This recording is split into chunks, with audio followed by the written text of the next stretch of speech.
La humanidad empieza a desarrollar un sentido más individual de sí misma. Si te llegaban a atrapar con una Biblia, se acababa todo para ti. Solo el sacerdote era quien podía tener una Biblia, de cualquier tipo o edición. Ellos te dirán qué contiene y qué creer. El cuerpo es tan espiritual como el aliento, y aliento significa espíritu.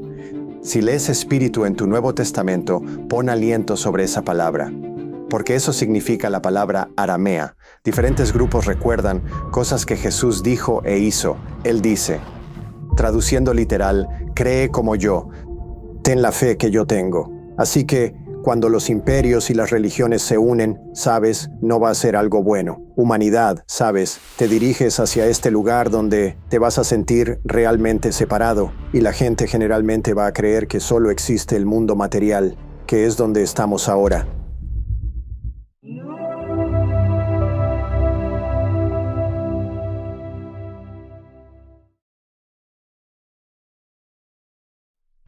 Doy la bienvenida al programa a Neil Douglas Klotz. ¿Cómo estás, Neil? Estoy muy bien, Alex. ¿Y tú? Estoy muy bien, amigo. Muy bien. Muchas gracias por venir al programa. Soy fan de tu trabajo.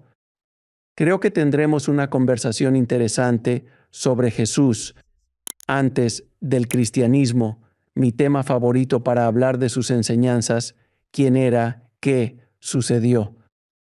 Tu enfoque es el Jesús arameo, basado en tu libro.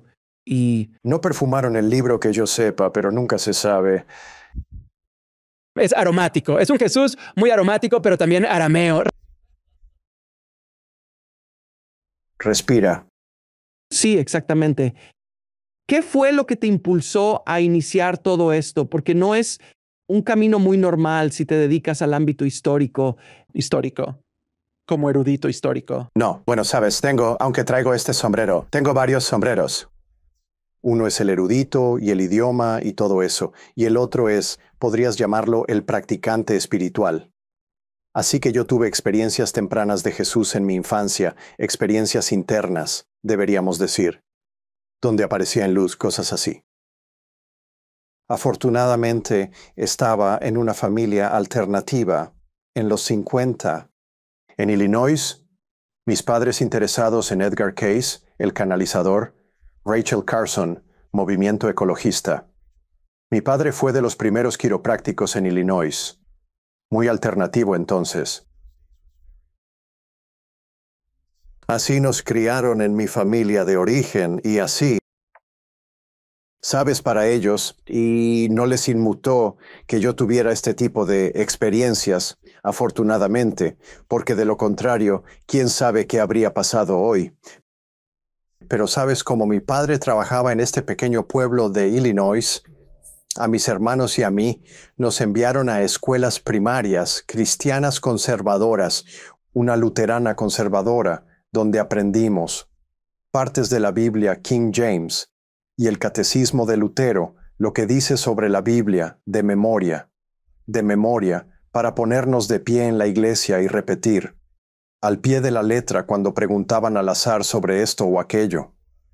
Eso entrenó mi memoria y me formaron en un montón de, digamos, teología protestante conservadora, la cual abandoné rápido porque nunca la adopté al llegar a la universidad.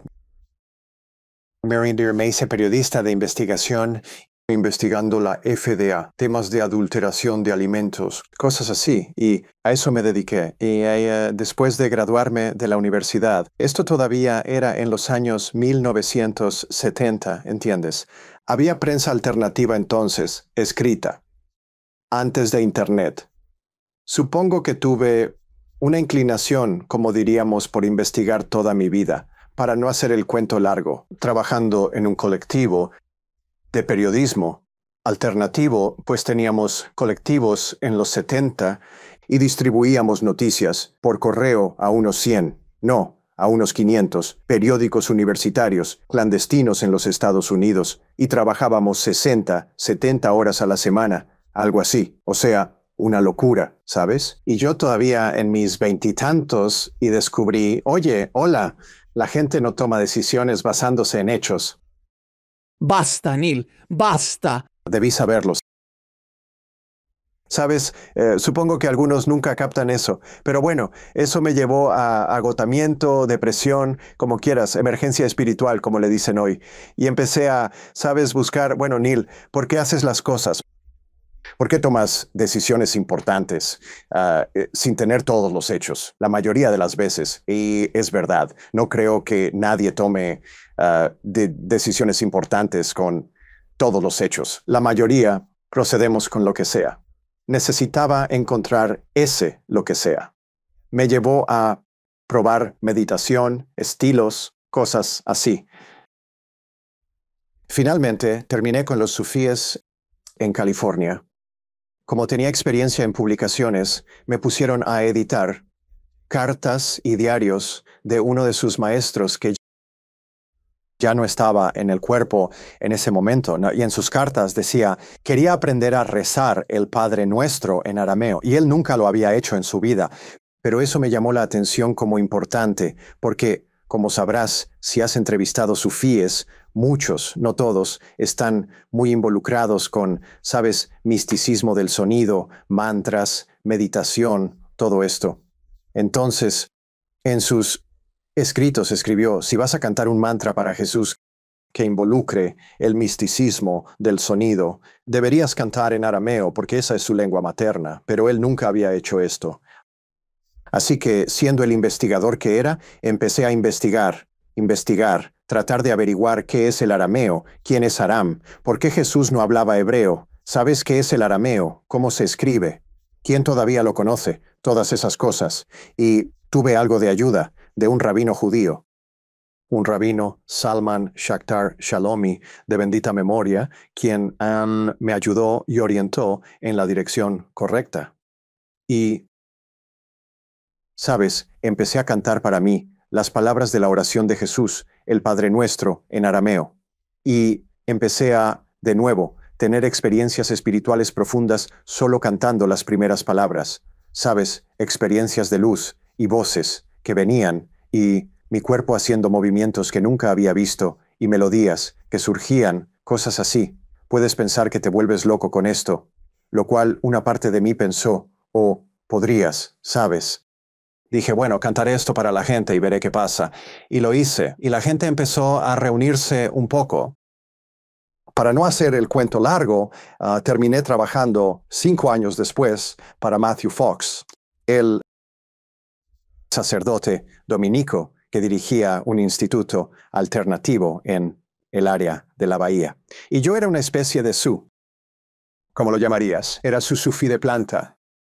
Y tenía, sabes, a Starhawk para la Wicca y Nueva Ciencia, y a Thomas Berry para lo ecológico, y cosas encantadoras. Fue genial. Fue una especie de, para no abusar del término edad de oro, pero fue una edad de oro para este tipo de cosas en esa parte de California. Finalmente, como sabes, a Matt Fox lo echaron de la Iglesia Católica por ser radical, básicamente. Pero él me animó a investigar el arameo adecuadamente. Investigarlo adecuadamente y escribir un libro, que es lo que hice, publicado en 1990. Este pequeño libro, Oraciones del Cosmos, del que la mayoría, si tiene interés, probablemente ha oído hablar.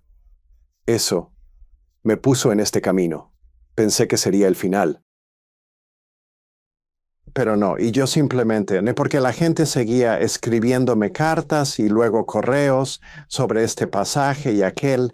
Así terminé obteniendo un doctorado en interpretación de lenguas semíticas antiguas. Eso es con este otro sombrero, probando cosas en la comunidad académica para ver qué pensaban.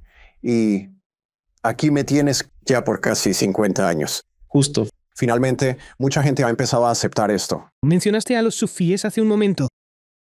Según entiendo, los sufíes son místicos del Islam, la religión islámica. Sí, si lo buscas en cualquier diccionario normal, eso es lo que te dirá. Sin embargo, y este es un gran pero, si hablas con sufíes del mundo, y he viajado bastante y conocido a muchos sufíes y he tenido algunos como mentores. Muchos de ellos te dirán que lo que Mahoma trajo fue un tipo de espiritualidad.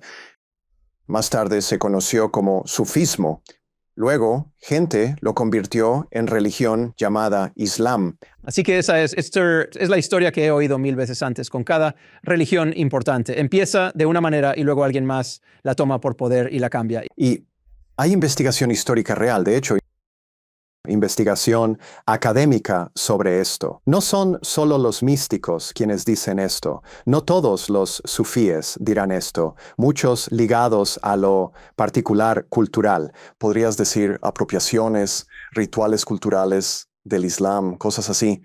Pero muchos, tanto en el mundo de habla persa como en el de habla árabe, te dirán lo que te acabo de decir. Según lo que entiendo, corrígeme si me equivoco.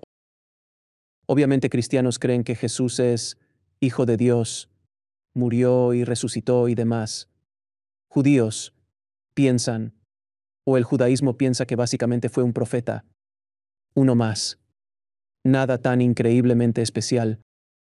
Pero por lo que entiendo, el Islam lo considera un gran profeta y tuvo mucho y trajo mucho.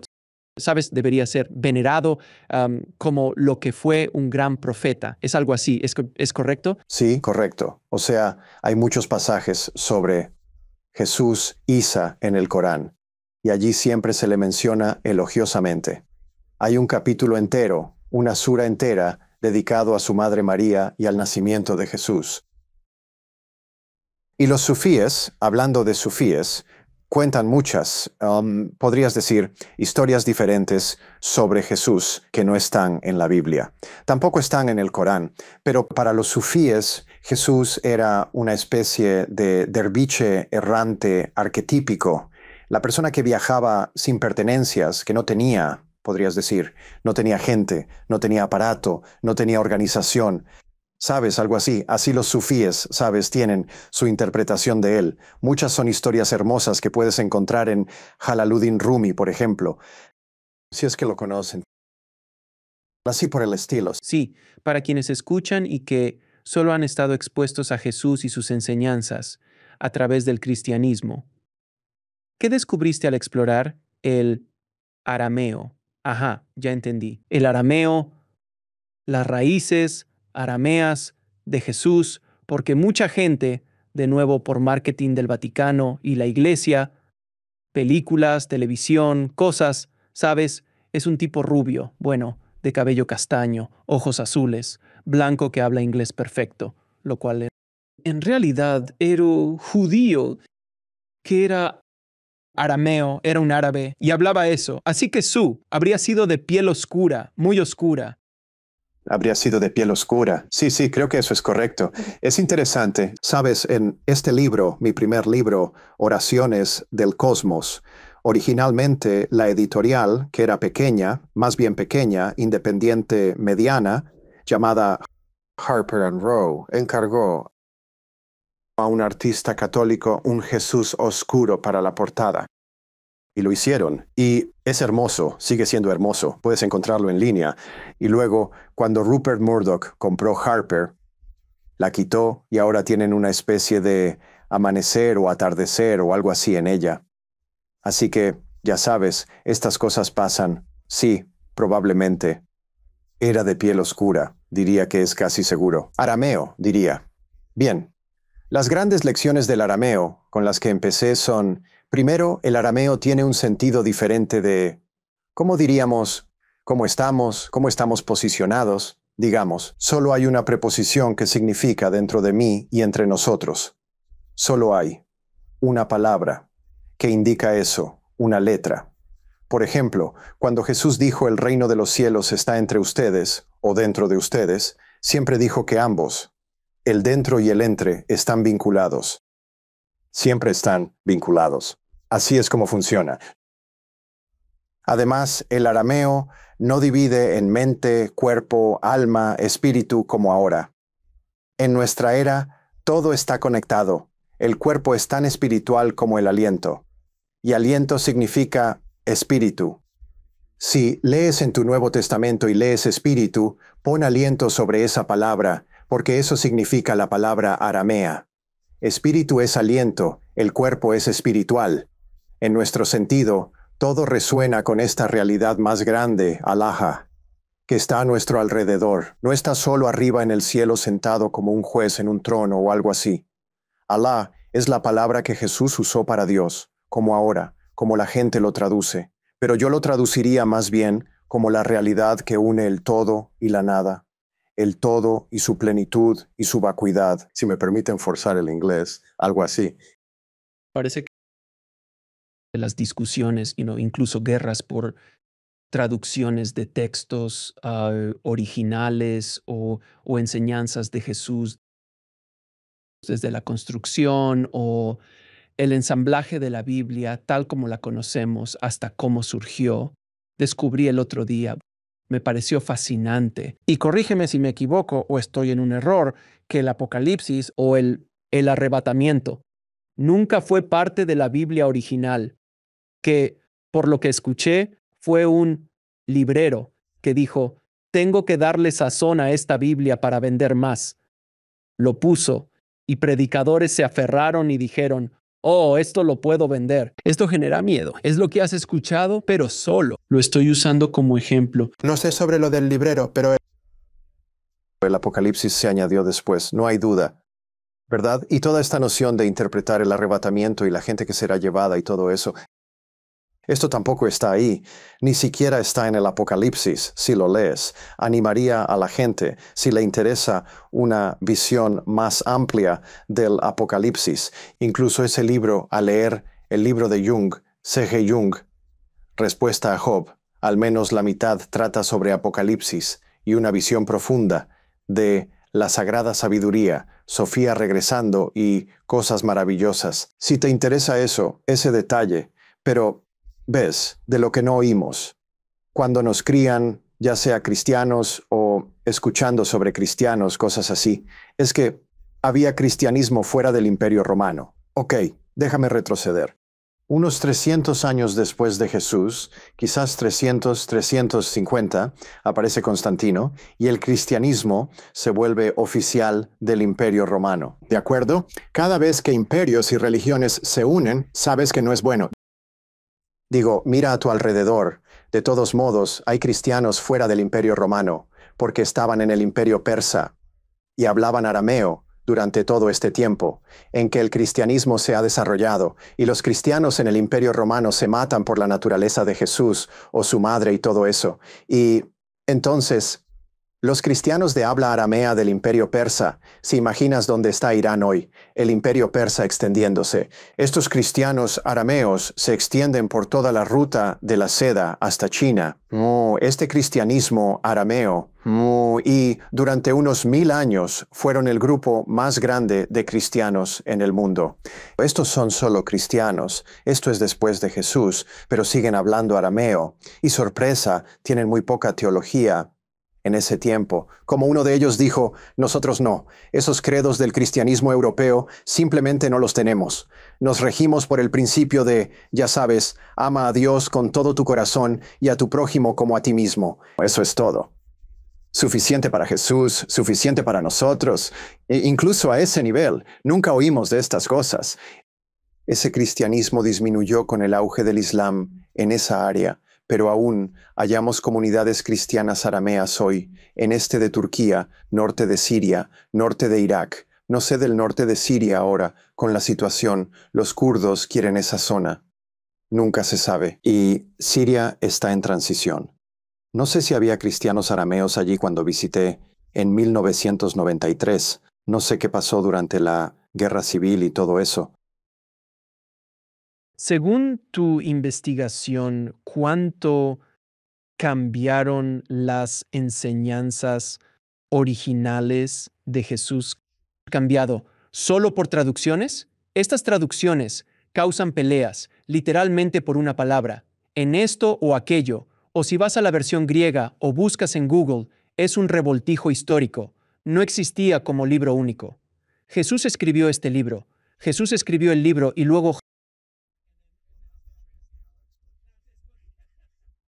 Jesús no escribió este libro, lo uso como utilería, pero no es que Jesús haya escrito algo, según entiendo. No escribió una Biblia, por así decirlo. Fue un revoltijo, un compendio armado por Roma, esencialmente. La versión de la Biblia del rey Jacobo que la mayoría conocemos, ¿correcto? Evoluciona más lento, imagina. Son 300 años.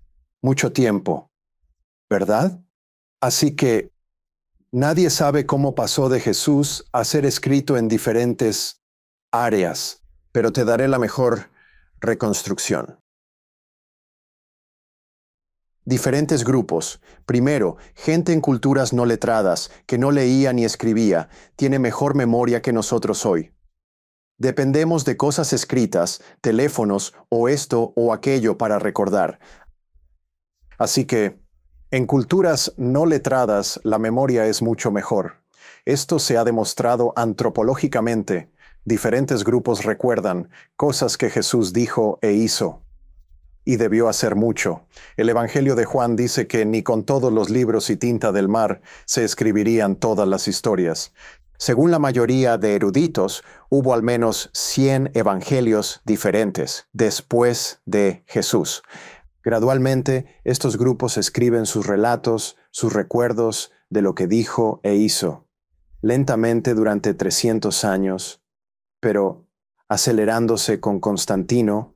Constantino decide, no puedes dirigir un imperio con cientos de relatos sobre quién era este tipo.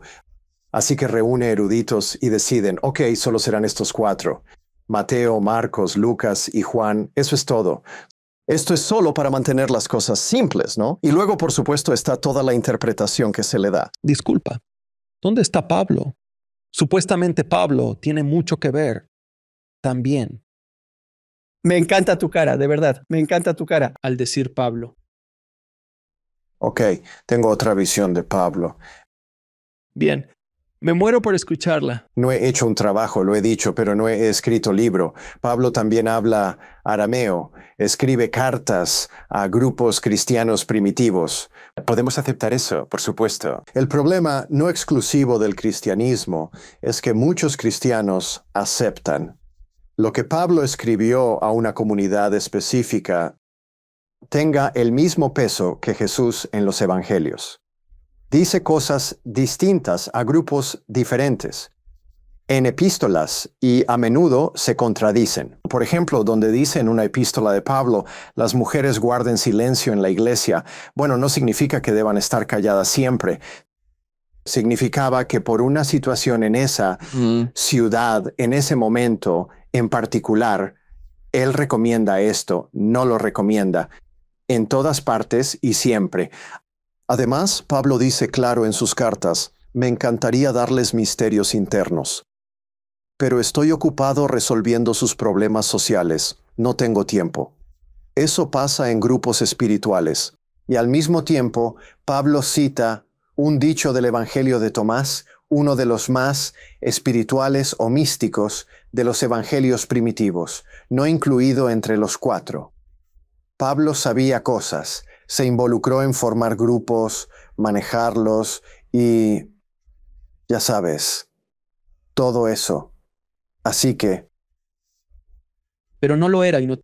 Tengo una visión más comprensiva de Pablo, digamos. Bueno, pero la cosa es que Pablo no es apóstol. Pablo nunca caminó con Jesús. No, mucha gente cree que sí lo hizo. Porque sí, él es conocido, ya sabes, desvestir un santo para vestir otro. Esa idea de antaño vino de... Sí le quitó a Pedro para pagar a Pablo. En fin. Tuché, señor, tuché en eso. Sí, entiendo que a Pedro no le caía bien Pablo y Pablo no lo sabía. No le tenía afecto. Cierto. Tuve un invitado que dijo esta cita, me pareció muy poderosa. Dijo que nadie abandona el cristianismo por las enseñanzas de Jesús. Lo abandonan por las enseñanzas que vienen de Pablo. ¿Es justo? Probablemente sea justo. Mucha teología se extrae de declaraciones de Pablo o de otras cartas posteriores, epístolas, y se tergiversan. Diría yo, un buen ejemplo de esto. El cristianismo, la mayoría de las ramas. El cristianismo dominante asume que Jesús quería que la gente creyera en él. Eso no es cierto. Mala traducción de una preposición. Él dice, traduciendo literal, crean como yo. Tengan la misma fe. No crean en mí ni pensamientos o teologías sobre mí. Nunca pidió a la gente salvar sus almas. Su palabra para alma, ruja, es el gran aliento del que somos parte, es como un cuerpo espiritual. Él dice, deja que tu rúa te salve, de eso habla. No tenemos que salvar nuestra alma. El alma no necesita salvación. Lo sabe todo. Así que estos son malentendidos. El arameo tiene dos palabras para aliento. Uno es el gran aliento, el ruja, y el otro es el aliento individual, el que está en este cuerpo, por los años aquí, y se llama nafsha. Ruja, nafsha, ese es el mapa general, y la nafsha está dentro de la ruja. Esta es una de las principales conclusiones que descubrí, y, ¿sabes? Sin eso, sin siquiera saber eso, nada de lo que Jesús dice, lo que Yeshua dice, que es su nombre arameo, va a tener sentido para la gente. Déjame preguntarte, esta es otra. Es divertido porque todas estas ideas sobre Jesús, me encantaría oír tus puntos de vista al respecto, ideas alternativas que he oído y que por mi investigación considero bastante ciertas. El concepto de infierno, Adam, y según entiendo, en la Torá no hay infierno. No creían en él. No creen. No sé del Islam si existe un infierno o un lugar infernal. El concepto de infierno, como lo conocemos hoy en día, fue un malentendido de lo que Jesús decía en un sermón sobre el fuego, el lago en llamas donde tiraban la basura, le dieron la vuelta completa.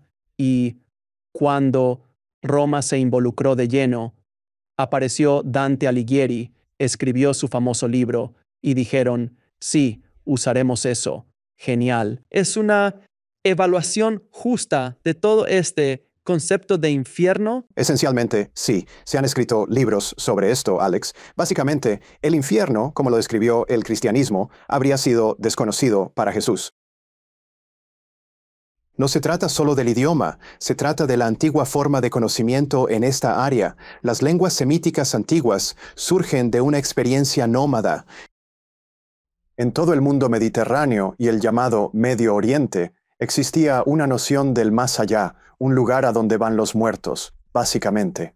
Pero no era necesariamente un castigo, o algo así. Sin embargo, había una noción general de que al dejar estos cuerpos, aquello que sigue viajando tiene que soltar cosas, soltar tus cargas, dejar tus cargas.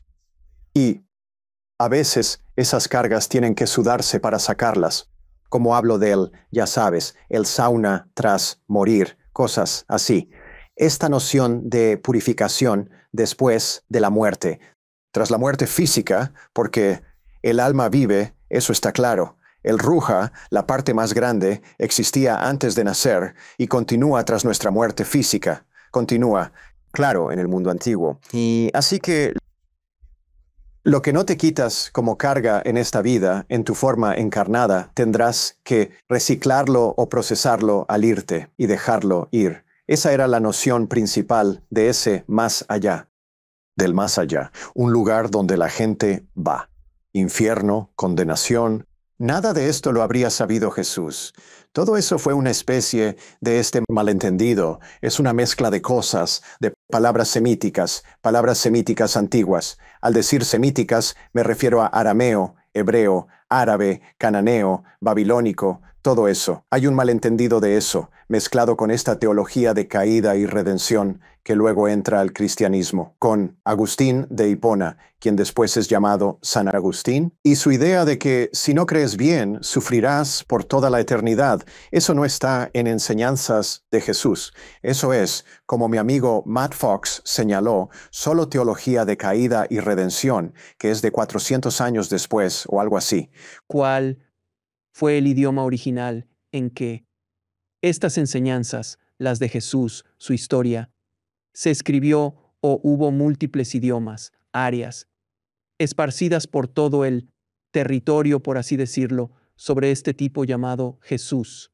Porque obviamente Jesús, algo pasaba, ¿sabes? Hubo algo, este tipo hizo cosas en aquel entonces. Creo que en historia romana, y por favor corrígeme si me equivoco, hay mención en cartas de que hubo un Jesús en alguna parte. Hay un histórico.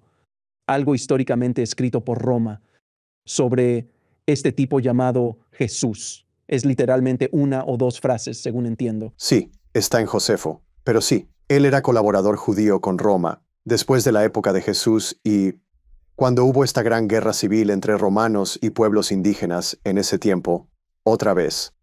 Me resisto. La gente se molestará si digo esto, pero a ti no te importará. No, la verdad es que no le entró, señor. Como varios colegas eruditos han dicho, no se puede hablar de cristianos o judíos en la Biblia. El judaísmo, tal como lo conocemos hoy en día, surge hasta mucho después de Jesús. No hablo de la antigua religión hebrea, sino del judaísmo. El judaísmo rabínico surge tras la destrucción romana del templo en Jerusalén, que es alrededor del año 70. Jesús tiene 30 y tantos años. Unos 40, 50 años después de la época de Jesús, hay una gran guerra entre los pueblos indígenas de la zona, arameos de diversos tipos y orígenes, y los romanos. Los aniquilan por completo, destruyen el templo y todo vuelve a pasar unos 50 años después. En este punto, la tradición hebrea tardía se reinventa, de modo que, bueno, como el templo ya no está, ya no podemos adorar allí. Entonces, ¿dónde vamos a adorar? Bueno, vamos a adorar en nuestras casas. Este es el origen del ritual del Shabbat los viernes por la noche. La tradición se reinventa para ser más localizada, descentralizada. Este es el surgimiento del judaísmo rabínico, que en su forma más extrema es el judaísmo ortodoxo, pero tiene muchas ramas. Igualmente no hay cristianos en la Biblia. Creo que eso es bastante obvio. Incluso tras Jesús, estas primeras personas, como en Hechos, no son cristianos, son gente de Jesús. No se llamaban cristianos entonces, se referían a sí mismos como personas en el camino. Así que, ya sabes, de eso se trata. Y yo, olvidé tu pregunta. Así que yo también olvidé mi pregunta, güey. Porque te deslumbraba con Hechos. Ya ves, Alex. En fin. Bueno, cuando dijiste el camino, somos estudiantes del camino. Eso me llevó al taoísmo, que ha existido mucho más tiempo que mucho de lo que hablamos. Nunca lo consideré. Hubo dos capítulos, por así decirlo, en el judaísmo. Estaba el judaísmo, pero la religión hebrea. ¿Se consideraría religión o solo filosofía? Sabes, el judaísmo es religión, pero las antiguas enseñanzas hebreas se habrían considerado. Y también, ¿hasta dónde se remonta eso? Siempre he querido saberlo. ¿Cuándo comenzó eso? Al menos hasta dónde, ¿sabes? Bueno, ya sabes, es cuestión de qué llamas religión. Pero la mayoría de eruditos dirían, y concuerdo, que la religión antigua era muy distinta a lo que tenemos hoy. Era más cúltica, basada en santuarios, basada en historias. Muy poca teología. El marco conceptual mentalmente es menor. Así que habrías tenido en la época de Jesús varios grupos que afirmaban ser los herederos de lo que llamarían la tradición de Moisés. Y como Moisés fue el libertador, liberó al pueblo de esa época de Egipto. Buscaban a alguien que fuera el sucesor de Moisés y que también los sacara del desierto y los ayudara. Así que había varios. En la época de Jesús, varios otros bandidos, profetas, mesías, que prometían, ya sabes, todo tipo de cosas diferentes. Hay un libro bueno sobre eso llamado Bandidos, Profetas y Mesías, si les interesa, de un colega. Así que, sí, era una situación más mezclada. ¿Eran los esenios parte? No lo sabemos. Podrían haberlo sido porque no sabemos quiénes eran en el área del Mar Muerto. Algunos los consideran parte de los esenios o del grupo que estaba en Egipto. Egipto, entonces. También estaban los fariseos. ¿Sabes? Hoy llamamos a los fariseos los, ¿cómo dirías? Hipócritas, colaboradores, en inglés común. Pero en realidad los fariseos eran los liberales entonces.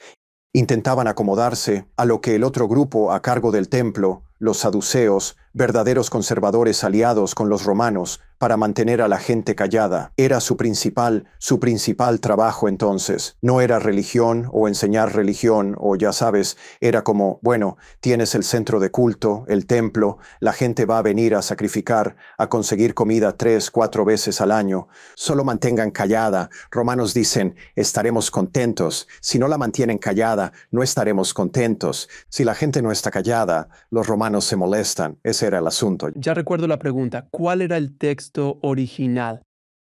¿Texto original? Idioma. ¿El idioma original? Sí. Que sepas, sí. Los cristianos de habla aramea dirían que el texto original estaba en arameo, alguna forma, porque eso hablaba Jesús. Y dicen que esto es lo que tenían escrituras en arameo, un tipo de arameo llamado siríaco, en sus hogares durante todo este periodo. Tan pronto como se escribieron, las tenían. Y se les permitía tenerlas y todos las tenían. Y luego, cuando las escrituras se volvían ya muy gastadas, andrajosos y viejos, los recopiaban, revisaban y quemaban el viejo con bendición y todo. Dicen, miren, tuvimos estas escrituras en casa 1000 años antes que a occidentales, europeos, siquiera se les permitiera tener Biblia. Era crimen de muerte, poseer Biblia hasta la Reforma, que ya sabes, oyentes sabrán, es en los 1600. Así que el auge de la imprenta, el auge de la Reforma protestante, después de eso, ya no era un crimen capital tener una Biblia. Hasta ese momento en Europa, si te atrapaban con una Biblia en tu casa, se acabó para ti. Solo al sacerdote se le permitía tener la Biblia, tener Biblia de cualquier tipo, y te dirán qué hay y qué creer. Esto es más de 1000 años. Sabes, como 1300 años de que esto sucediera. La gente tendrá idea equivocada.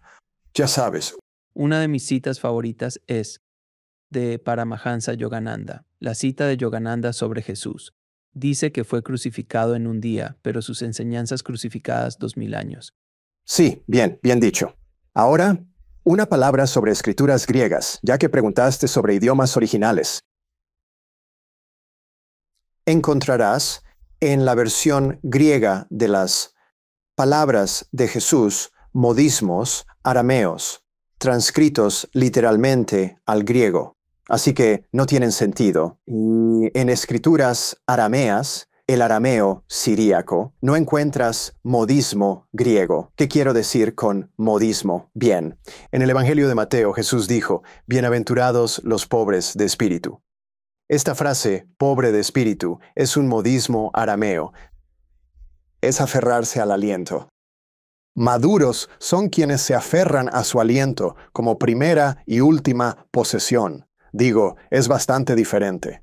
Y al hacer eso, te estás abriendo. Estás entrando a lo que llama Dilone Malkuta Dashmaya. Malkuta, no kingdom, es femenino, es queendom.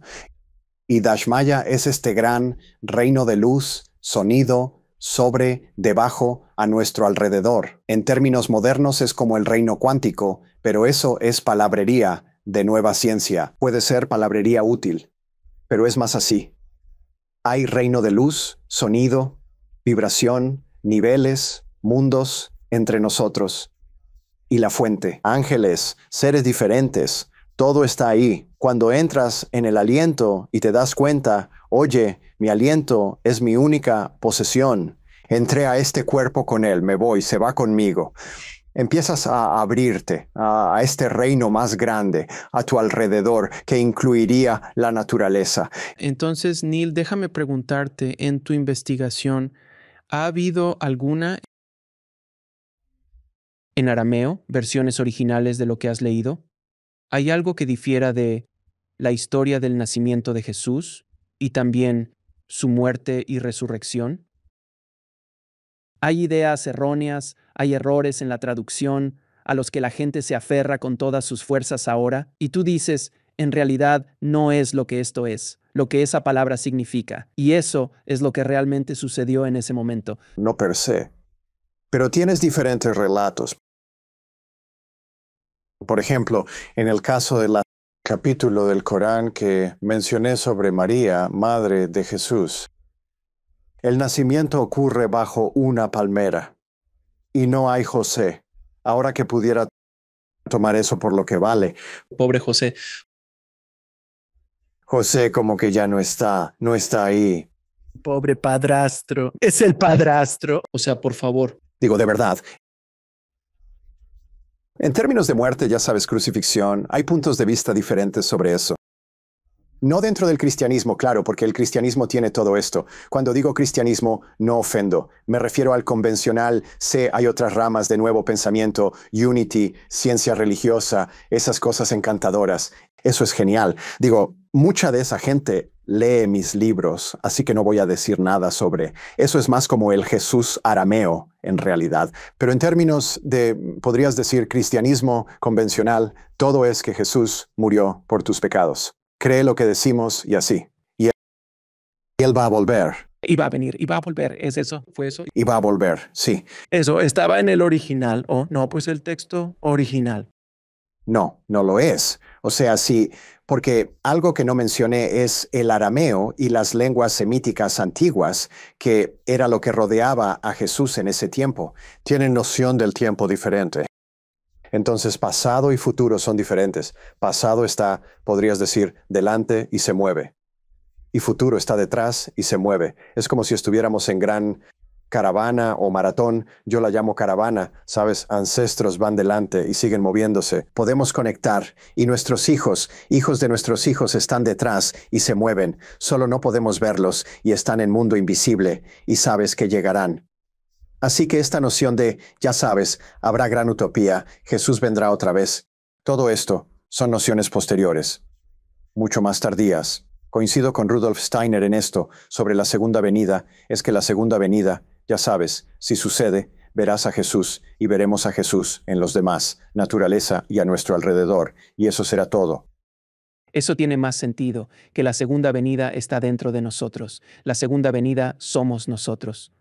Logrando lo que Jesús dijo, éramos capaces. Por lo que entiendo, Jesús andaba por ahí diciendo a la gente que soy ejemplo de lo que puede ser y que ustedes igual y ustedes son básicos. Todo lo que puedo hacer, ustedes pueden y más. Son citas de Jesús, tú. Sabes, lo dice en el Evangelio de Juan. Sí, es bastante claro.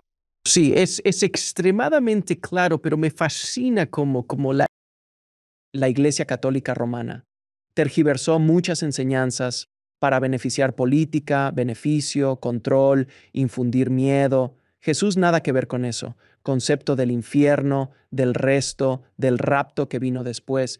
Todo esto no tiene que ver con lo que este tipo que andaba decía como pon la otra mejilla, ama a tu prójimo. Digo, son conceptos, por cierto. Y yo, sabes, si tuviera a Jesús en el programa, le preguntaría, le diría, ¿cómo era andar en época en que la gente apenas podía concebir estas ideas? Nuestra conciencia humana no evolucionó como colectivo para aceptar ese tipo de cosas. Ni siquiera estaba. Habría sido como hablarle como intentar explicar a un perro qué es una manzana. No pueden conectar. Debió ser frustrante. Solo un puñado de personas lo captaron y crecieron, pero él era un buscapleitos. Donde quiera que iba, era un buscapleitos. Claro, sí. Y sabes, para retomar lo que dices, digo, la gente en esa época en general, ya sea que lo escucharan o no, daban por sentado el otro mundo. Cuando digo otro mundo, me refiero a lo que hoy llamamos mundo psíquico. El mundo donde tendrías descargas de otros seres y gente, ya sabes, se te aparecen, cosas así. Esta separación entre lo que hoy llamamos realidad material, el llamado mundo real y otro mundo, era más delgada, era más transparente. Así que esto es inconcebible para gente de hoy, donde diría que dos fantasías principales son que solo existe mundo material y solo yo importo. Incluso entre gente no iluminada en tiempos de Jesús no habrían sentido esto. Era más como estás arraigado en tu familia para bien o mal, o en tu grupo o cosas así. y el otro mundo está a su alrededor y causaba problemas para mucha gente de Jesús. Por eso ves todos estos casos de gente haciendo malas conexiones en el otro mundo inferior, y tienes los llamados, estos llamados demonios y los espíritus impuros y todo eso. Debo preguntarte, según tu investigación sobre este personaje en historia de Jesús, que siento ha sido bastardizada, abusada, arrastrada por el fango a lo largo historia, María Magdalena. Claro, sí. Digo, Dios no quiera, esta es historia que oí, explica, dime si estoy equivocado. Esto es de mi investigación y de lo que he encontrado, que María Magdalena no era no era la del pueblo, no era una prostituta. Ella caminaba con Jesús y era parte del grupo, pero entonces una mujer no podía andar con 12 tipos, no era aceptable. Entonces en iglesia como que es la puta del pueblo, eso tendrá sentido. Bien, ahora podemos hacer que funcione porque no podemos borrarla. Ella está en muchas historias. Y otra historia, esta se sale un poco más de lo común, pero me encantaría oír tu opinión. Es que su familia era acomodada y que financió el ministerio porque Jesús no trabajaba. Él no tenía, ya sabes, no tenía una cuenta de TikTok. Así que él necesitaba apoyo financiero, ¿sabes? Y ella estaba ahí para él. Y tuvieron una relación real de hombre y mujer. Me encantaría mucho escuchar tu opinión al respecto. Sí, claro, de acuerdo con todo eso, Alex. Y sí, hay bastante buena evidencia. También mencioné el Evangelio de Tomás, evangelio que no encontró camino hacia el llamado canon, los 4 grandes. También está el Evangelio de María Magdalena, que tenemos en forma fragmentaria. Fue encontrado en Egipto en 1945, 46, algo. Y en ese Evangelio, María no solo es discípula, es como la principal. Y es, ya sabes, uno de discípulos, uno de otros estudiantes de Yeshua, le dicen, ya sabes que eras su principal. Estabas más cerca que nadie y ya sabes, enséñanos. Y ella les da visión y luego menosprecian todo el asunto y todo eso. Y en el Evangelio de Felipe, otro evangelio temprano que fue extirpado, eliminado, va más allá y indica muy claramente que sí tuvieron una relación. Menciona a Jesús besándola en labios. Gran parte del Evangelio de Felipe trata sobre un temprano lenguaje semítico, tantra. ¿En serio? ¿En serio? Puedes explicar. Bueno, habla de eso, la relación, y de nuevo, usa al hombre y la mujer como ejemplo. Esto es lo que había en la época, que el hombre y la mujer pueden unirse en santo matrimonio y como que entrar juntos a este sancta sanctorum, que es un espacio de silencio. Y ya sabes, esto puede ser una forma de lo que hoy llamaríamos iluminación. Digo, todo esto es plástico. Busca el Evangelio de Felipe, Alex. Hay buena traducción del erudito francés. Jean-Yves Leloup, otro amigo y colega. Esa es la mejor. Evangelio de Felipe, Jean-Yves Leloup. Lo recordarás, es nombre francés. Así que, pero sí, sus libros son buenos. Entonces, esta es pregunta que he querido hacerte desde que empezamos la llamada. Es uno de mis temas favoritos. Porque en la escuela católica tuve un problema con esto, entre otras cosas, con la confesión. Ya sabes, las reuniones de los viernes, todo eso. Pero una de mis áreas favoritas en particular de la historia de Jesús, los años perdidos de Jesús. Desde los 12, cuando lo vimos por última vez. Creo que tenía 12 en la Biblia. Nace su niñez hasta los 12 y luego, ¿qué pasó? Me intriga mucho qué hizo en ese tiempo. Y desaparece esencialmente por 18 años. Y cada vez que preguntaba a una monja o sacerdote, me decían, deja de preguntar. Yo pensaba, esto no tiene sentido. Así que, según tu investigación, ¿qué evidencia histórica hay? Luego te diré lo que encontré y he oído de invitados y libros que leí. Pero, ¿qué documentación histórica existe sobre esos años perdidos? ¿Qué historias, libros, evangelios? Hay un par de maneras de abordarlo. Digo, he leído la mayoría de estas mismas cosas que tú has leído, Alec, así que sé de él. Ya sabes, Jesús fue a la India y estudió con tibetanos, o esto o aquello o lo otro. Egipto. ¿verdad? Con Egipto, de acuerdo. Está claro que fueron a Egipto. Los sufíes cuentan historias de él en Egipto. Estas son, claro, historias posteriores. Y eso es más probable, porque si miro sus enseñanzas en los evangelios que mencioné, a través de su lengua materna, no hallo nada fuera de esta general, lo que llamo tradición nativa del Medio Oriente, como en uno de mis libros. Podrías llamarla del suroeste asiático, quizás más preciso hoy, pero ya sabes, esta área entre Egipto alrededor del Mediterráneo poseía su propia cosmología, su otro mundo, sus ciencias espirituales internas y profundas. Tenía todo esto y más. No creo que tuviera que ir al este para obtener este conocimiento. Aunque, claro, ya ves. Hay una complicación aquí que complica toda esa cuestión. Una es que el apóstol Tomás, a quien mencioné antes, el nombre Tomás en griego significa gemelo. Así que aparentemente Tomás parecía un gemelo de Jesús, y él sí fue a la India, no hay duda. Entonces, cuando digo que no hay duda, esto se reporta en evangelios tempranos, los no seleccionados, y hay una tumba para alguien que está en Cachemira, que se supone es de Jesús. Pero en realidad podría ser de Tomás. Eso sería después, pero sería después de la crucifixión, no antes. Correcto. Sería después. Entonces llegaremos al después en un segundo. Sí, pero el después, bueno, sí, el antes yo creo. Creo que Egipto es más probable, toda esa área, por lo que oí. Tengo amigos que viajan a Egipto y de hecho llevan gente a donde él se quedó. Que hay un espacio, un lugar, ya sabes, donde puedes ir y ver dónde durmió Jesús y todo eso. Y es una historia. Digo, es venerado por siglos este lugar. ¿Y has oído lo mismo? He oído lo mismo, sí. No he estado ahí, pero he oído exactamente lo mismo. Pero la pregunta que tengo es, y luego el Dalai Lama sí dijo que en sus registros históricos hay algún tipo de documentos que afirman que sí fue al Tíbet. De nuevo, no es ni aquí ni allá. No lo sabemos. Sí, pero me da curiosidad por qué. Creo que lo respondiste, pero quiero oír tu opinión. ¿Por qué en la India es Jesús tan venerado como gran yogi, gran profeta, gran maestro?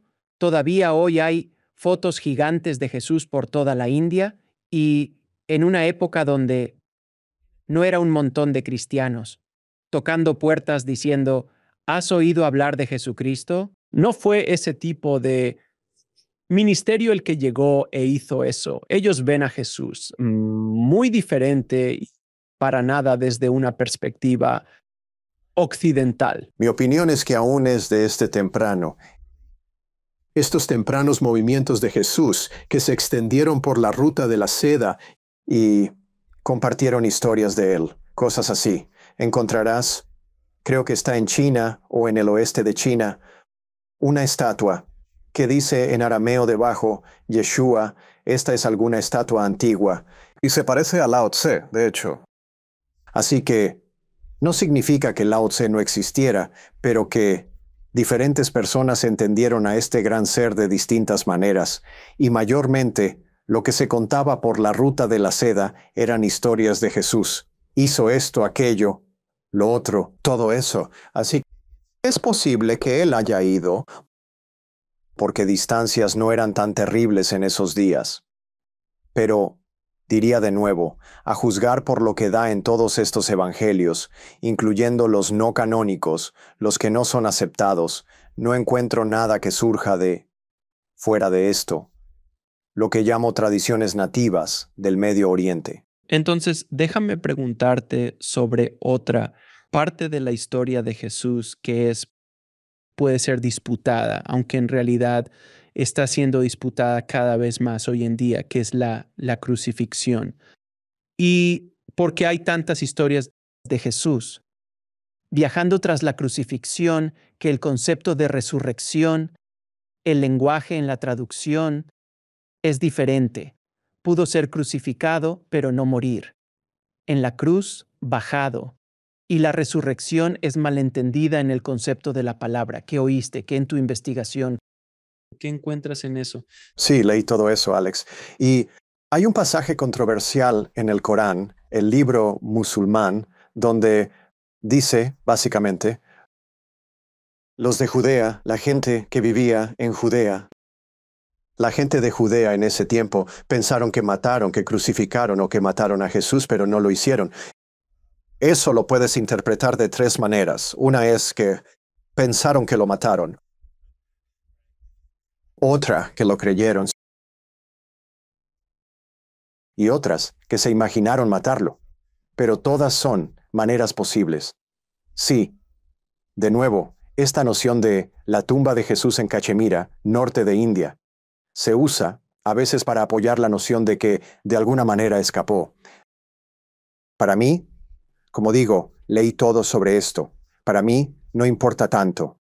En realidad, porque este Jesús que resucitó, en el que se supone debo creer, esos pensamientos, no es el Jesús real para mí. ¿Sabes? Este Jesús es un ejemplo de lo que podemos ser si nos conectamos con esta parte más grande de nuestro ser, de nosotros mismos. Lo fascinante es lo que dices, y corrígeme si me equivoco, es que básicamente la vida de Jesús, hasta lo que sabemos, en cuanto a la línea de tiempo, cuando supuestamente fue crucificado y murió, básicamente ya había hecho su trabajo aquí. Lo que sucede después, si murió en la cruz y resucitó, sí, se fue a la India, tuvo hijos con María Magdalena, y todavía hay un linaje de Jesús muy al estilo Código Da Vinci, por ahí. Realmente no importa porque, después de ese momento, las enseñanzas, en realidad, ya no hubo más, no hubo nada más, no existe ningún otro registro de lo que él dijo, al menos que se haya descubierto o que tengamos conocimiento. Por lo tanto, su vida hasta el momento de la crucifixión es lo que realmente conocemos de sus enseñanzas. ¿Es una afirmación justa? Sí, diría que es verdad. Y todavía se están descubriendo libros. Hace unos años, no recuerdo si en los últimos 10, se descubrió el Evangelio de Judas, si oíste de eso. Y el Evangelio de Judas parece indicar que Judas era el principal discípulo de Jesús, créelo o no, y que Jesús quería que Judas lo traicionara, pues sentía su trabajo hecho, y fue voluntariamente. Sí, pueden buscarlo. Sus espectadores lo encuentran fácil en línea. ¿Pero es solo Judas haciéndonos gaslightings? Desde... es como rayos, no me vi, no salí muy bien en esta historia. Déjame escribir algo rapidito y ver si puedo cambiar la historia. Si miras la geopolítica de la época, Jesús habría estado bien si se hubiera quedado en Galilea, ya sabes, al norte. Porque Galilea se regía bajo jurisdicción diferente a la de Judea, donde estaba Jerusalén. No tenía que ir a Jerusalén, habría estado seguro en Galilea. Nadie lo habría molestado, podría haber predicado a sus anchas, pero eligió ir allá y causar problemas. Derribó el templo de los cambistas, las mesas y todo esto, y denunció la corrupción y todo esto que lo metió en problemas. No tenía que hacer eso. La noción de que fue voluntariamente a lo que fuera, crucificado o no, me parece clara incluso en los 4 evangelios.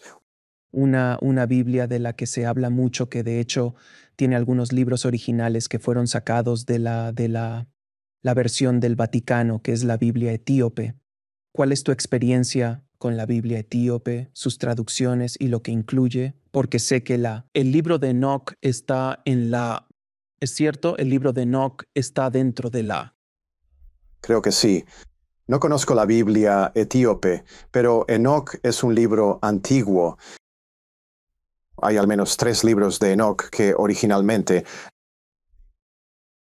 La mayoría piensa, y estoy de acuerdo, que son anteriores a Jesús cuando fueron escritos, pero señalan a alguna figura que vendrá, que sería, como diríamos, alguien que nos uniría a todos y uniría todos los mundos, y cambiaría las cosas de la noche a la mañana, crearía milagros, haría todo esto.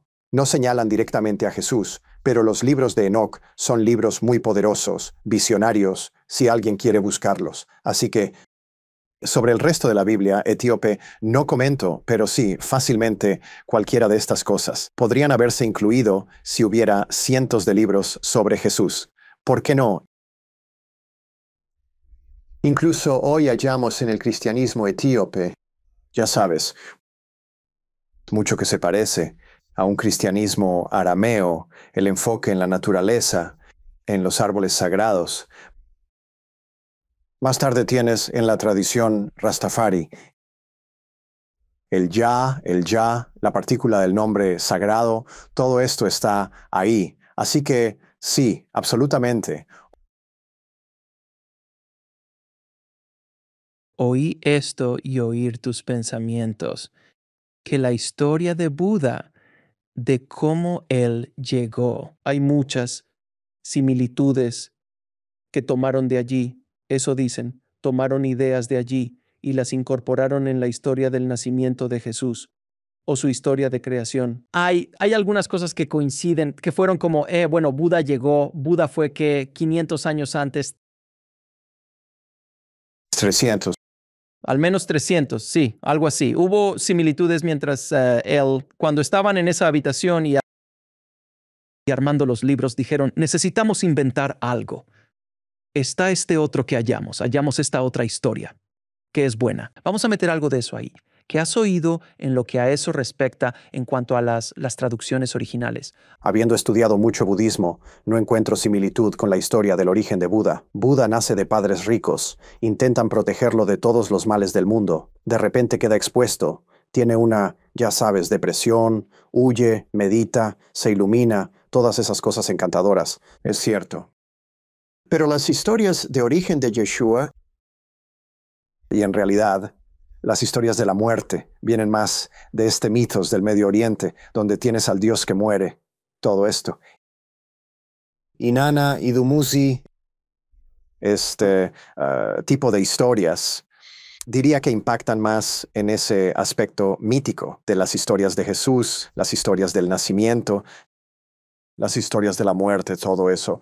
¿Ves el mensaje de Jesús como inherentemente no dualista y el arameo nos ayuda como a ver eso? Sí, estuve en un podcast con otro grupo el fin de semana en Finlandia sobre esto y sí, hay lo que llamaríamos no dualismo real, no solo en el lenguaje, sino en lo que Jesús enseña. Ahora puede que no lo parezca, pero si piensas en la primera línea de su oración que mencioné, sus palabras son Awu de Bashmaya. Se tradujo como Padre nuestro que estás en los cielos. No puede ser más dualista que eso, pero dice, ya sabes, este aliento, esta fuente entra en nosotros como aliento dentro, y al elevarse al corazón, Shemaya, reino celestial que mencioné, luz, sonido, vibración, se extienden alrededor. Así que ahí no tienes un ser sentado en un trono.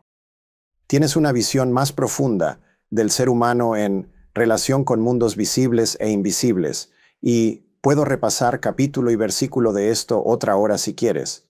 Pero incluso donde supuestamente dice, yo soy el camino, la verdad y la vida, y yo soy esto y aquello, él no dice, yo soy. No puedes decir, yo soy. En arameo antiguo, su lengua nativa, dice, ina, ina. El yo conectado a la fuente de ese yo. Es mi yoidad, mi individualidad, conectada a la fuente. Si conecto mi individualidad, mi separatidad, por así decirlo, a la fuente, el don de mi individualidad, entonces estoy en el camino, hallando el sendero. Entonces, eso me alimenta, me muestra el camino, cosas encantadoras. Eso es algo que a mí me causó mucho problema con todo esto del cristianismo y el dogma. Es que Jesús, según ellos, dijo, yo soy Dios, yo soy el camino, yo soy yo. Pero para mí la verdad no tiene mucho sentido porque Jesús, como sabes, uno no anda por ahí diciendo, yo soy el Mesías, yo soy el Hijo de Dios. No, para nada. No es algo que él anduviera diciendo, no parece. Parece muy egocéntrico, sino que era más de, tú tienes el poder, tú tienes la cosa. Él está diciendo, Haz esta conexión interna y sabrás de qué hablo. En Juan, donde ocurren, él da a sus estudiantes algo vital para seguir después, una transmisión interna profunda, para seguir tras su partida, pues sabe que pronto se va, eso es muy claro.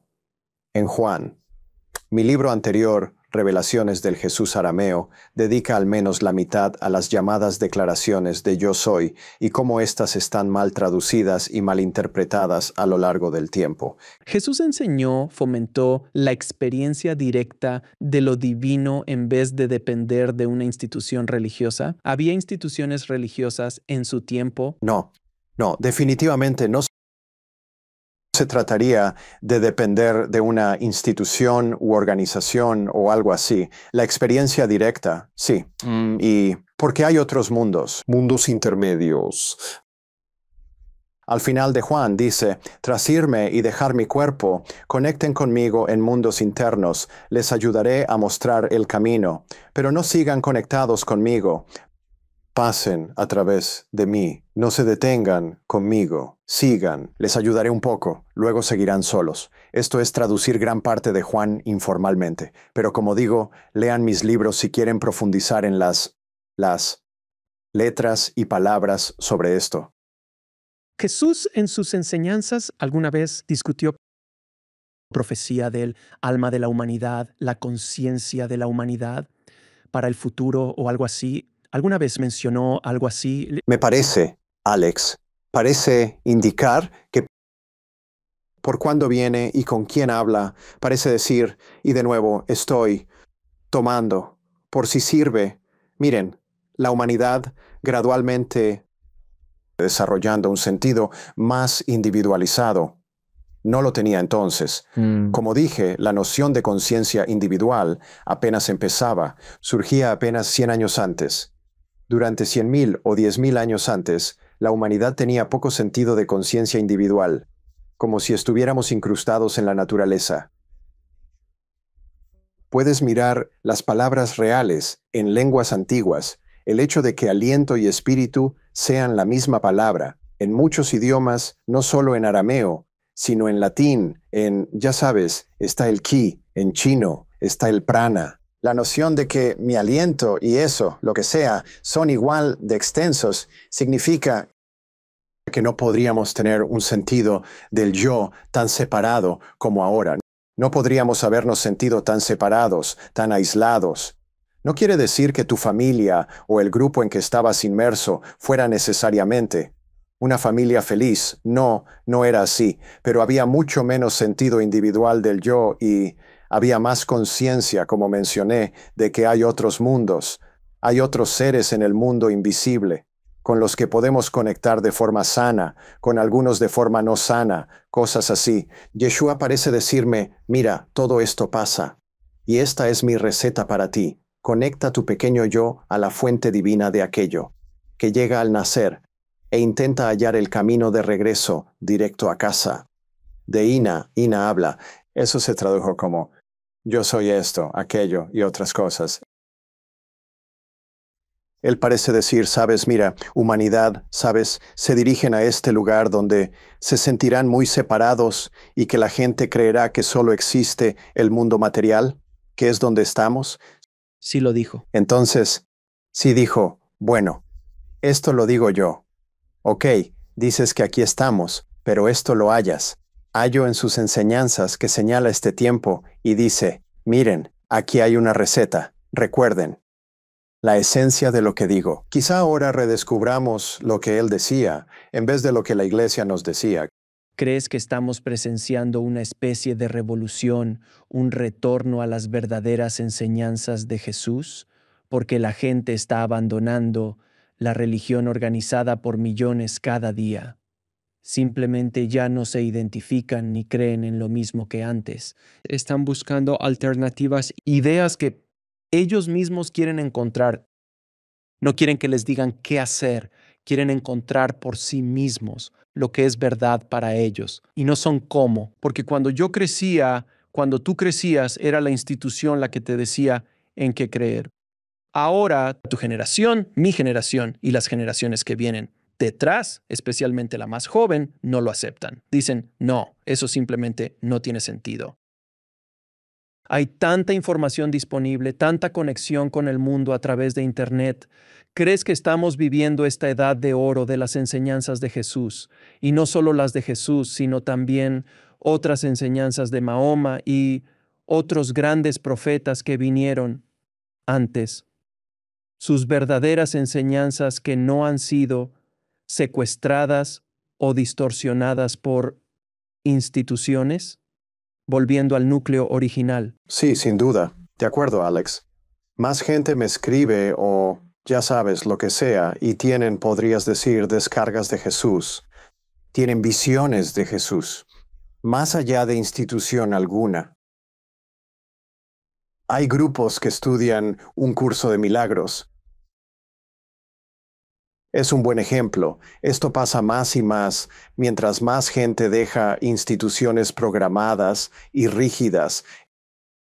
Eso está muy claro.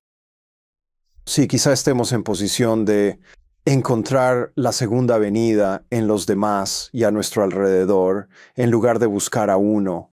Algún tipo que venga montado en un caballo ardiente o lo que sea y nos salve a todos. Una cosa más que quería preguntarte.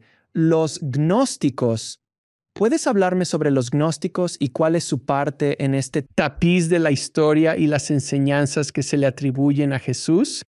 Bueno, es otro gran tema. Seré breve. Lo que eruditos llaman gnósticos debe cuestionarse estrictamente hablando. La mayoría de evangelios gnósticos no encajan. Estrictamente, el gnosticismo establece una distinción muy clara entre el bien y el mal. Dios bueno, Dios malo. Al principio, desastre total. Esto y lo otro.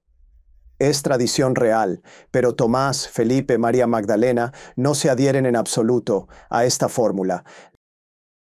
Las llamo historias alternativas de gente que recordaba lo que Jesús dijo e hizo. Así que no se trata de eso. Sí, la verdad es que estos libros son increíblemente valiosos. Con todo respeto, mi colega Elaine Pagels, autora de los Evangelios gnósticos, la mayoría no eran estrictamente gnósticos como se les entiende en la actualidad. Lo que descubrí en esta charla, Neil, es que hay tantas diferentes. Este tapiz de la vida de Jesús y sus enseñanzas es tan vasto y no es tan simple como la pequeña ventanita que nos mostraron en la idea muy cristiana, occidental, romana.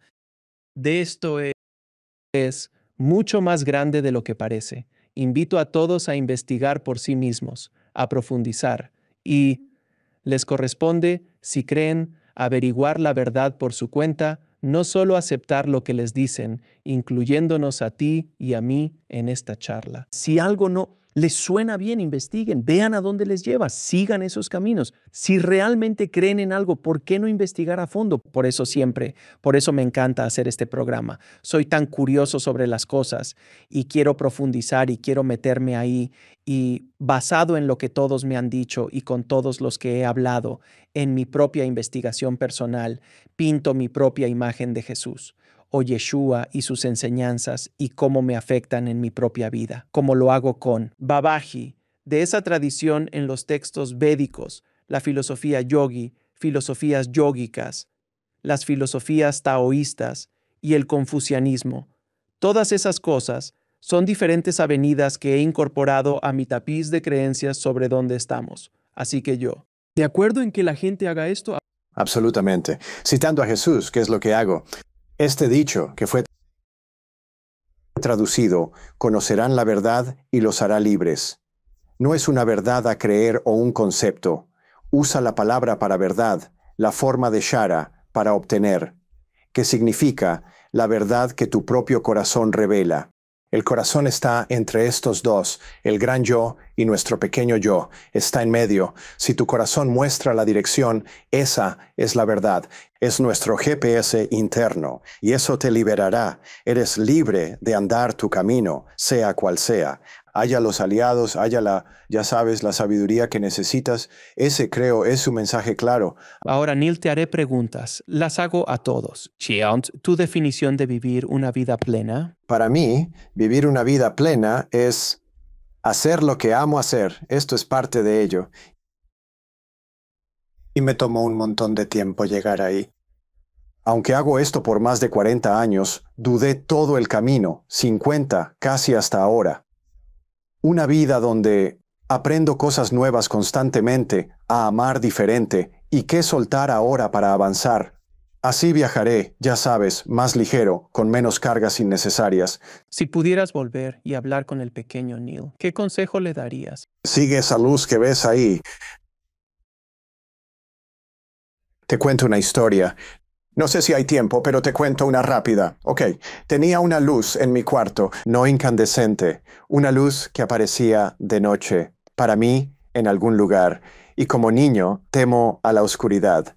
Pero había una luz en mi cuarto y no provenía de ninguna luz de afuera o de adentro o algo así. Y así que la asocié con Jesús. Y como padres, nos llevaban a iglesia por mantener una fachada normal. Compré un Jesús que brillaba en oscuridad para mi cuarto, pensando, esto ayudará. Pero no era brillante en absoluto, no como la luz real que yo veía. Lo puse sobre una luz incandescente. Se derritió. Trataba de hacerlo más brillante, ya sabes, eso es todo lo que intentaba. Sabes, mis padres, ya sabes, tiré todo al cesto de basura. El cesto de basura se incendió. Y ya sabes, ¿qué te puedo decir? Mis padres no. Mis padres, de hecho, de alguna manera, Dios los amaba, o la diosa los amaba. No se molestaron tanto porque, ya sabes, te dije de qué familia vengo, y él dijo, sí, está bien, ya sabes, no lo vuelvas a hacer. No sé si eso significa que si te encuentras a Jesús en el camino, deberías derretirlo o no, pero es algo. Me parece bastante justo. ¿Cómo defines a Dios o la fuente? Defino a Dios o fuente como algo a mi alrededor y en mundo invisible. Es básicamente la realidad tal cual, con R mayúscula. No puedo, ¿sabes? Si personalizo a Dios, sería en personas que conocí, que irradiaron esa luz o, ya sabes, un sentido más grande del yo, inspiraciones profundas. No son Dios en sí, son portales hacia algo más.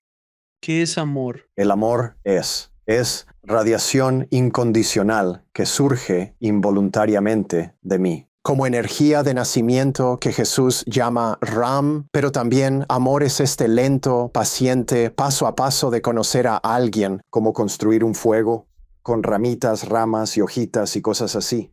Y así gradualmente, esto se construye desde quizá tolerancia al respeto y quizá a la amistad, y luego a algo así como una relación más profunda, una especie de amor. Para mí, esos son los amores que experimento en mi vida. ¿Y el propósito último de esta vida? El propósito es, ya sabes, conócete. Pero conócete con amor. El conocimiento no lo hará todo. Tiene que haber amor ahí también. Si haces eso, te enseñará todo lo que necesitas. Y Neil, otra pregunta que olvidé que ha estado pendiente. Me encantaría oír lo que hallaste al respecto. ¿Habla Jesús de reencarnación en tus investigaciones? Indica la reencarnación y a su alrededor, gente pregunta indicando reencarnación. Por ejemplo, en uno de los 4 evangelios, Jesús pregunta a estudiantes, ¿quién dice la gente que soy? Dicen, ¿eres Moisés renacido o este o aquel? Hay noción de renacimiento. Entonces, quizá no oriental, como ellos. Organizaron reencarnación, pero en algún sentido, que parte de ser previo, puede habitar ser en este mundo. Diría que sí, hay indicación clara de vida antes de nacer, con proceso de clasificación. Y eso fue como eliminado de la Biblia que teníamos. Hubo una versión de la Biblia donde Jesús hablara de esto o de estas indicaciones, porque todavía está un poquito ahí. Como que hay un par de frasecitas y cosas que como que se colaron. Creo que también está ahí. Creo que la gente en ese tiempo daba tan por sentado que así era, que él no necesitaba hablar mucho de ello. Si recuerdas que en algún momento suben a esta montaña con algunas personas, y ya sabes, estos seres aparecen, la transfiguración, cosas encantadoras, y estos seres son reales, están ahí tan reales como lo es Jesús. Y ya sabes, los discípulos quieren quedarse ahí porque es tan grandioso. Han sido llevados a este otro reino donde estos seres aún viven. Como decía, estos ancestros están ahí e inspiran hoy. Así que, ya sabes, si lees esto, es consistente con antigua visión, diríamos, mediterránea, de Medio Oriente, sobre reencarnación. Neil, ¿dónde puede la gente saber más de ti, conseguir tu último libro, El Jesús Arameo, y saber más de ti? Ese último libro, Comercial Descarado, es arameo para gente que no quiere todas las palabras, sino pensamiento al día y desglosar cosas importantes de Jesús. ¿Qué dice para nuestra vida? Problemas de hoy. Es mi libro más de adentro hacia afuera. Mis otros libros empiezan con dichos de Jesús y analizan palabra por palabra, letra por letra, si necesitas. Para abreviar, sí, mi sitio web es el mejor lugar para contactarme. Tengo Facebook, pero eso es todo. El sitio web abwoon.org, abwoon.org. Se desliza de la lengua, simplemente se desliza. Así es, sí. Ciertamente. ¿Mensaje de despedida para audiencia? Jalen esa verdad en lo profundo de su corazón, regresen no solo a la superficie donde están pensamientos. Según Jesús, arameo no tiene palabra para mente, solo para corazón. Salgan de la superficie del corazón a sus profundidades y hallarán esa verdad que mostrará dirección, el GPS del corazón. ¿Qué experiencia tan increíble llevar? ¿Qué debo escuchar en línea ahora? Pon atención a tu respiración, a tu corazón. Eso te mostrará todo. Neil, ha sido un placer hablar contigo hoy. Podría hablar contigo otra hora o dos. Esto es, como sabes, una de mis favoritas conversaciones. Te agradezco a ti y tu valioso trabajo para traer la verdad de las enseñanzas de Jesús y ayudar a despertar este planeta. Te lo agradezco mucho, amigo. Gracias, Alex. Cuídate. Buena suerte. Gracias por ver. Haz clic en uno de los videos de abajo para continuar tu viaje y no olvides suscribirte.